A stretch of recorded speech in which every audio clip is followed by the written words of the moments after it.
문쇼에 오신 것을 환영해요. 저는 공동 진행자 크립토 키드이고요. 여러분께 안타까운 소식을 전해드리게 됐어요. 오늘은 270억 달러 상당의 옵션 만기가 시장에 도래하는 마법 같은 날이 될 예정이었어요. 암호화폐 역사상 최대 규모의 비트코인 옵션 만기가 될 예정이었죠. 하지만 결과적으로 벌어진 일은 꽤 충격적이고 실망스러웠어요.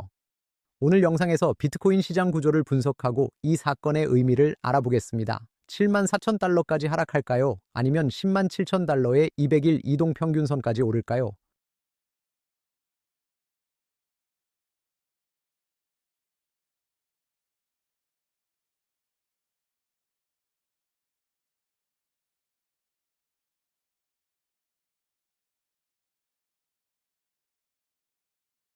지난 일요일 영상 반응이 아주 좋아서 짧은 비트코인 업데이트로 다시 돌아왔습니다. 차트와 옵션을 설명해 드리기에 앞서 먼저 윅스에 감사의 말씀을 드립니다.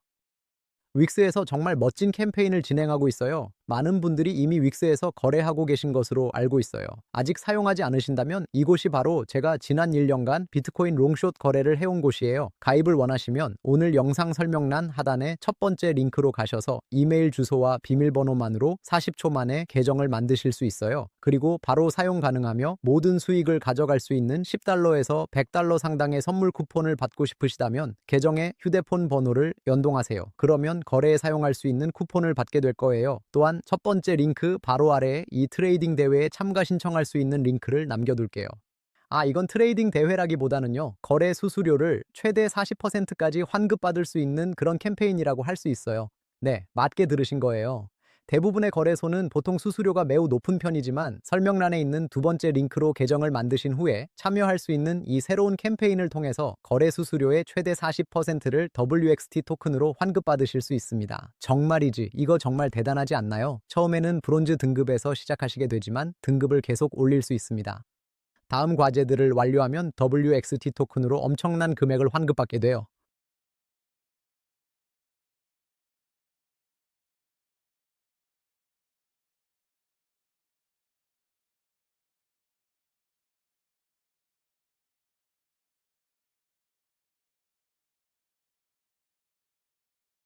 트레이더의 관점입니다. 아래 첫 번째 링크로 계정을 먼저 만드신 후 설명란 두 번째 링크에서 확인하세요. 이제 비트코인을 살펴보죠. 이 옵션 소식이 시장에 왜 그렇게 중요한지에 대해서 한번 살펴보겠어요. 자, 옵션을 살펴볼 때 우리는 최대 고통 가격이라는 것을 고려했어요. 이 최대 고통 가격이란 것은 대부분의 시장 참여자, 즉 트레이더들이 가장 많은 돈을 잃게 되는 바로 그 가격대를 말하는 거예요. 이것은 바로 청산이나 마켓 메이커와 시장의 전반적인 작동 방식 때문이라고 할 수 있죠. 일반적으로 봤을 때 돈을 잃는 쪽은 트레이더들이고 반대로 가장 많은 돈을 버는 쪽은 마켓 메이커들이에요. 그리고 이것이 바로 그 불공평한 진실인 것이죠. 하지만 우리는 학습을 통해 90%의 트레이더들보다 더 많이 알기 때문에 이 상황을 유리하게 이용할 수 있어요. 결국 누가 더 많은 정보에 접근하느냐의 싸움인데요. 우리는 그 누구보다 많은 정보에 접근할 수 있어요. 우리가 가지고 있던 정보는 해당 옵션의 최대 고통 가격이 9만 6천 달러라는 것이었어요. 그리고 이 옵션 만기는 매일, 매주, 매달, 매 분기마다 돌아오게 되고요. 그때마다 옵션이 만료되게 됩니다. 그리고 이러한 점이 시장 변동성을 유발하는데요. 마켓 메이커들은 자신들의 현금 흐름을 극대화하기 위해서 비트코인 현물 가격을 바로 그 최대 고통 가격 범위로 밀어 넣으려 하는 것입니다. 자, 원래는 270억 달러 규모의 만기가 도래해야만 했지만 대리빗에서는 대부분의 전통 금융 거래소에서는 할 수 없는 일이 가능하기 때문입니다. 기존 옵션을 다음 해나 혹은 더 먼 미래로 롤오버 할 수 있어요. 그리고 이를 콤보 거래 방식으로 실행할 수 있어요. 270억 달러의 대부분이 몰려있던 대리빗에서는 콤보 거래를 통해 정말 아주 쉽게 옵션을 다음 해로 롤오버 할 수 있었어요. 비트코인이 8만 8천 달러에 머물고 풋콜 비율이 강세를 보이게 되자 대부분의 사람들은 콜 옵션을 보유하고 있었지만 수익 구간에 있지는 않았던 것이죠. 그래서 그들은 옵션을 내년으로 롤오버 하기로 결정한 거예요. 그들은 유동성이 유입될 것을 알고 있었고 2026년 4분기부터는 시장이 매우 강세일 수 있다는 것을 알았어요. 그래서 그들은 옵션을 청산하는 대신 내년으로 롤오버 하기로 한 것이에요. 시장과 트레이더들이 2026년 4분기 말 장세를 긍정적으로 예측하고 있다는 점에서는 좋지만 단기적으로는 이 대칭 삼각 수렴 패턴을 통한 강세 돌파의 기회를 놓쳤다는 점에서 나빠요. 최대 고통 가격과 옵션을 제외하고 보면 현재 비트코인 일봉 차트는 그다지 낙관적이지 않은 상황이라고 할 수 있습니다. 약세 흐름 속 하락이 나타난 뒤에 대칭 삼각 수렴 패턴이 형성되었는데 이는 상승보다 하락 돌파 편향을 더 증가시키는 요인이 되고 있습니다. 그리고 현재 일봉 차트 상에는 저항선도 정말 많이 존재합니다. 또 거시적 관점에서 보면 위쪽 EMA 리본은 더 이상 지지선이 아니라 강력한 저항선으로 작용하는 모습입니다. 이는 우리가 2024년 4월과 8월이나 2023년 9월에 봤었던 모습과는 완전히 다른 상황입니다. 오히려 2022년 3월의 가격 움직임과 더 유사해요. 당시에도 EMA 리본 위로 한 차례 더 반등했다가 저항을 맞고 하락했었어요. 자, 그럼 제 의견을 말씀드릴게요. 앞으로 비트코인의 게임 플랜이 어떻게 될지에 대한 제 생각이에요. 저는 비트코인 숏 포지션에 진입하기 위해 99,500달러에서 107,000달러 사이의 포지션을 설정해 두었어요. 저는 99,500달러부터 200일 이동평균선에 이르기까지 숏 포지션을 잡을 거예요. 궁극적으로 만약 비트코인이 2025년 4월의 저점인 74,000달러 선 아래로 유동성을 확보하기 위해 하락하더라도 설령 그 지점에 먼저 도달한다 해도 저는 결국 200일 이동평균선에 도달할 것이라고 생각해요. 만약 다음 주 연휴가 끝나고 유동성이 회복되었을 때 비트코인이 기적적으로 반등한다고 해도 저의 관점은 같아요. 저는 그 가격 범위에서 숏 포지션에 진입할 거예요. 다른 건 중요하지 않아요. 그래서 저는 윅스의 99,500달러부터 107,500달러까지 비트코인 숏 지정가 주문을 설정해 뒀어요. 로딩이 되면 그 숏 포지션을 잠시 보여드릴게요. 네, 여기 있네요. 이렇게 숏 포지션을 잡기 위해 지정가 주문을 걸어 두었어요. 이전에 설정해 둔 일부 매수 주문도 있어요. 만약 비트코인이 대칭 삼각 수렴의 지지선인 84,600달러 아래에서 이틀 연속 일봉 마감을 한다면 이 롱 포지션을 정리하는 것을 고려할 거예요. 이게 바로 제가 공유하고 싶었던 안타까운 소식이었어요.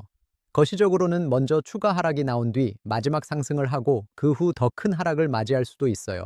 하지만 긍정적인 측면을 보자면 200일 이동평균선 테스트 이후에 나왔던 2021년의 대폭락 같은 사태가 반복되지는 않을 것이라고 생각해요. 왜냐하면 양적 완화가 시작되기도 전에 이미 엄청난 유동성이 시장에 유입되고 있기 때문이에요. 이 내용은 트럼프 대통령이 미국 노동통계국 BLS 국장으로 임명한 이 제이 앤서니에게서 나온 정보예요. 이분은 미국의 노동통계국 국장이에요. 정말 중요한 직책이죠. 매우 존경받는 경제학자인 그가 M2 통화량이 또다시 주간 최고치를 경신했다고 언급했어요. 세계 경제에 유통되는 달러 표시 총통화량이 22조 4천억 달러에 달한다는 거예요. 이제 곧 양적 완화가 다시 시작되고 금리 인하도 임박했으며 새로 부임할 연준 의장은 금리를 대폭 인하할 것으로 예상돼요. 그는 사람들이 2026년에 대해 충분히 낙관적이지 않다고 말해요. 저도 동의해요. 2026년에는 엄청난 양의 유동성이 유입될 거예요. 하지만 양적 완화나 금리 인하 같은 강세, 유동성 공급 정책이 나온다고 해도 그것이 반드시 즉시 가격에 반영되는 것은 아닙니다. 실제로 양적 완화가 많았던 2020년의 경우를 예로 들 수 있습니다. 보시다시피 이때 연준은 정말 갑자기 가용자금의 거의 100%에 달하는 금액을 대차대조표에 추가했던 것입니다. 하지만 그럼에도 비트코인 같은 위험 자산이 다시 상승세로 돌아서기까지는 약 반년 정도의 시간이 걸렸습니다. 네, 그렇습니다. 대규모 유동성이 공급되겠지만 비트코인 가격에 즉시 반영되지는 않을 겁니다. 그렇기 때문에 아마 올해 4분기가 되어서야 비트코인이 다시금 상승 추세로 돌아설 수 있을 것으로 보고 있습니다. 그리고 바로 이것이 대부분의 옵션 트레이더들이 오늘 옵션을 행사하는 대신 내년으로 롤오버한 주된 이유입니다. 오늘 영상을 마치기 전에 마지막 속보를 전해드리자면 트러스트 월렛이 해킹 공격을 받았어요. 오늘 아침 수백 명의 사용자가 피해를 입었고요. 지금까지 670만 달러 이상이 도난당했어요. 해커는 이미 425만 달러를 여러 거래소로 보냈지만 CG는 사용자들이 보상을 받을 것이라고 밝혔어요. 트러스트 월렛이 사용자들에게 보상할 예정이에요. 만약 피해를 입으셨더라도 걱정하지 마세요. 보상을 받게 될 테니까요. CG는 또한 어제 있었던 비트코인 USD 1페어 상황에 대해서도 언급했어요. 해당 페어에서 비트코인 가격이 순식간에 24,000달러까지 폭락했던 사건이에요.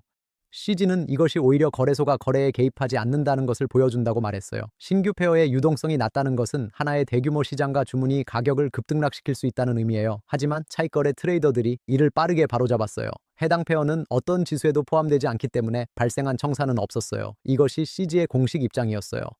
그리고 마지막으로 유니스왑 소식이에요. 유니스왑 거버넌스에서 통합이라는 이름의 제안이 통과되어 1억 개의 코인, 즉 토큰이 소각될 예정이에요. 이건 정말 엄청난 소식이에요. 유니스왑은 현존하는 가장 큰 탈중앙화 거래소 DX 중 하나예요. 제 생각에 디파이는 실물 자산 RWA와 함께 2026년 이후 시장에 아주 큰 화두가 될 거예요. 그리고 유니스왑 토큰 1억 개가 소각된다는 사실은 정말 엄청난 일이라고 생각해요. 그래서 저는 개인적으로 오늘부터 유니스왑을 더 분할 매수하기 시작했고요. 2027년이나 어쩌면 2028년 후반에 수익을 실현할 생각으로 2027년까지 보유할 계획이에요. 자, 시청자 여러분, 오늘 영상은 여기까지예요.